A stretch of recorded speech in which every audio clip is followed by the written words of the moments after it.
Voici la vérité qui dérange. La plupart des animatrices de cours de cuisine ne gagneront jamais leur vie. Non pas par manque de passion ou de compétences, mais parce qu'elles font ces 5 erreurs critiques dont je vais te parler aujourd'hui.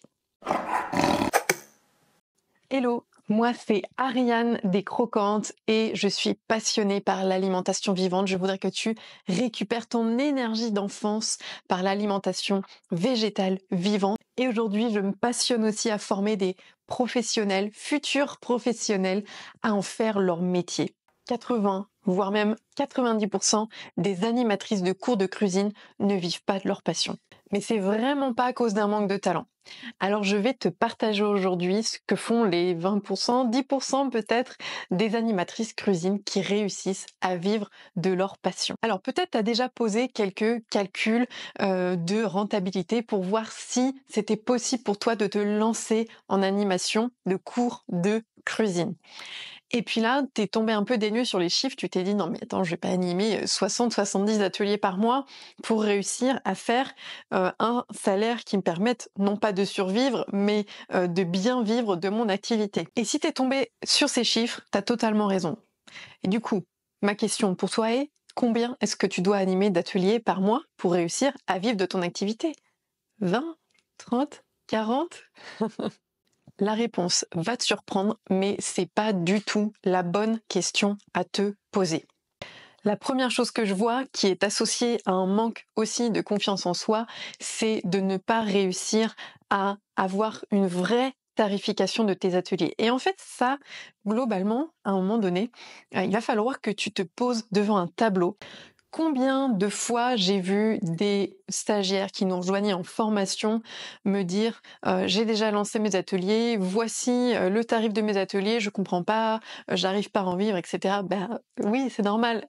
En fait, t'as fait le truc au doigt mouillé, mais t'as jamais posé les vrais chiffres pour savoir à partir de quel tarif tu pouvais proposer tes ateliers. Et souvent, tu sous-évalues ton travail, tu sous-tarifes tes prix, et du coup, tu vends des ateliers à 30, 40 euros. Et c'est juste pas possible, d'accord? 2 heures ou 3 heures d'atelier à 30 ou 40 euros, c'est pas possible. Tu ne peux pas vivre de ça. Donc là, la solution, ça va être juste à un moment donné de poser les vrais chiffres. Et je sais que tu n'aimes pas faire ça. Je le sais. C'est pour ça que moi j'accompagne des gens avec des vrais tableaux pour pouvoir poser ces chiffres-là. C'est parce que je sais que c'est un truc que t'aimes pas faire. Et quand on est accompagné, c'est plus facile. Est-ce que tu te retrouves là-dedans? Est-ce que toi aussi tu fais partie de ces gens-là qui n'arrivent pas à mettre de valeur sur leur travail, qui n'arrivent pas à mettre la bonne valeur et qui ont tendance à aussi se sous-estimer et à baisser leurs tarifs? Si c'est ton cas, je t'invite simplement à remplir des tableaux et tu vas voir que tu vas augmenter tes tarifs. Ensuite, il y a un deuxième problème que j'ai identifié, c'est que généralement, quand tu te lances et que tu fais tes petits calculs de ok, bah, je dois animer tant d'ateliers pour avoir ce chiffre d'affaires, t'as juste une vision en fait qui est hyper réduite de te dire bah, je vais juste animer des ateliers. Mais c'est pas du tout comme ça que ça marche en fait. Parce qu'il y a plein de façons d'augmenter ton chiffre d'affaires sans avoir à animer plus d'ateliers.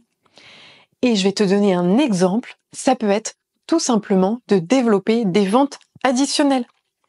Qu'est-ce que j'entends par là? J'entends par là, par exemple, si tu fais un atelier autour de la détox et des jus de légumes, eh ben, si tu as un partenariat, une affiliation, et que tu vas pouvoir du coup proposer, on n'est pas là pour vendre, mais simplement dire, ben ça c'est une bonne machine et si tu as envie de l'utiliser chez toi, eh ben sache que j'ai un code de réduction chez un partenaire. Toi, tu récupères de l'argent de l'affiliation dessus. C'est normal. Tout le monde est content. Les gens cherchent des informations sur le bon matériel. Donc, tout le monde est gagnant. Et donc, c'est un truc génial à faire. Tu pourrais aussi avoir sur un atelier, avoir des choses sèches que les gens vont acheter, avec lesquelles ils vont repartir.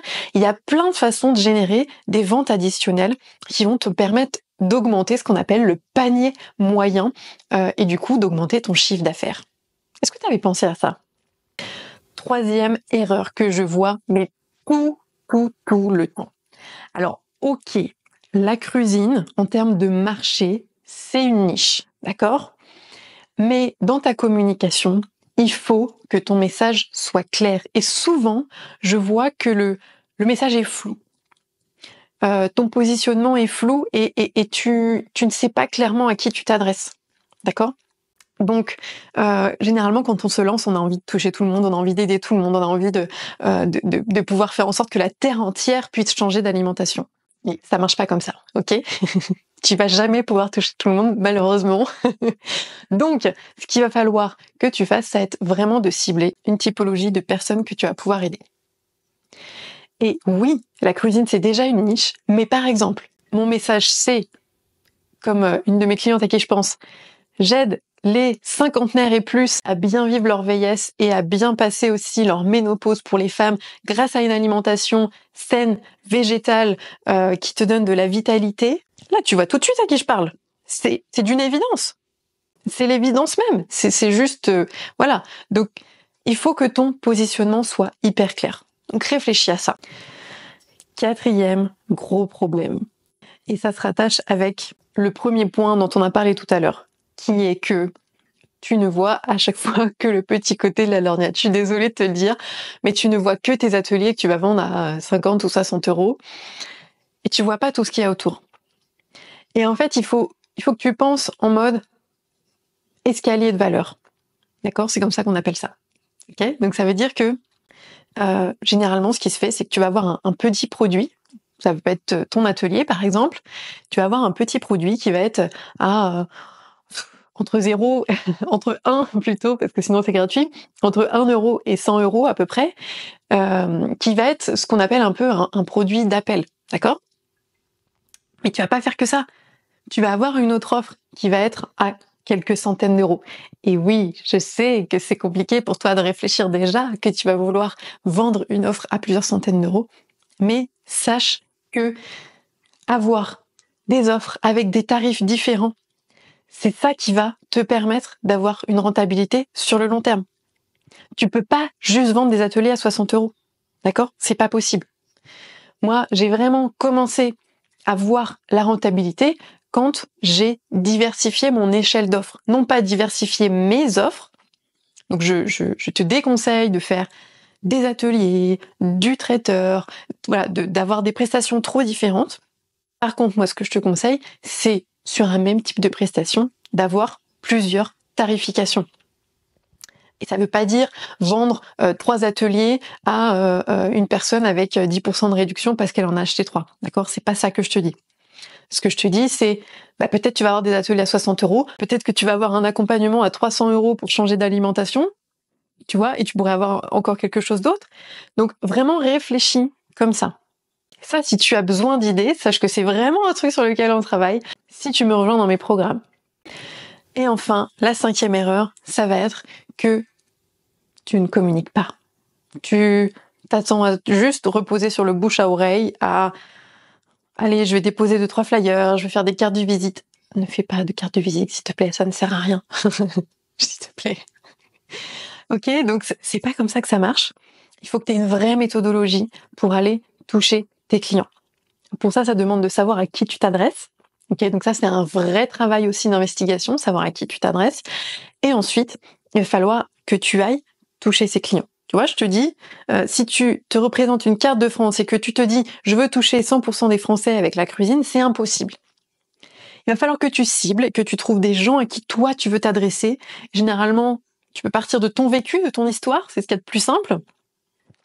Et du coup, comment est-ce que tu vas faire pour aller cibler ces gens ? Donc si tu as ta carte de France, là, mettre des épingles sur « ok, tel type de personne, c'est exactement ceux à qui j'ai envie de pouvoir proposer mes produits, mes prestations, mes services. » Et donc ça peut passer par les réseaux sociaux, mais pas que. Tu peux tout à fait communiquer en local, même si les réseaux sociaux, ça aide beaucoup aujourd'hui, d'accord ? Et ça peut permettre aussi de vendre à des personnes qui sont pas près de chez toi. Donc c'est quand même génial. Mais il n'y a pas que ça de possible.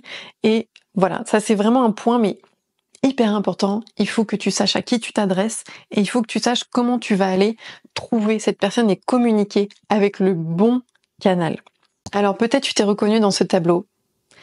J'espère maintenant que tu y vois plus clair et que ça va t'aider à passer à l'étape suivante.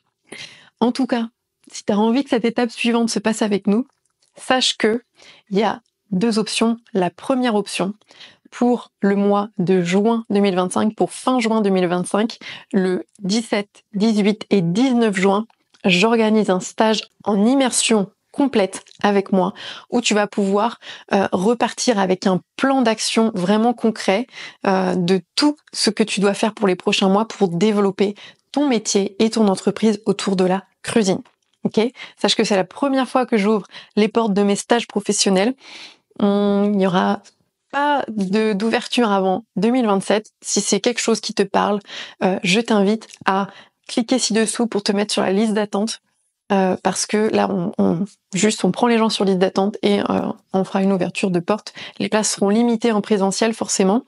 Et la deuxième option, si tu vois cette vidéo après le juin 2025 et que c'est déjà passé mais que tu as envie de travailler avec nous, tu peux du coup cliquer sur le lien qui va être juste en dessous pour tenter de nous rejoindre en formation professionnelle puisque tout ça, on le voit en formation professionnelle.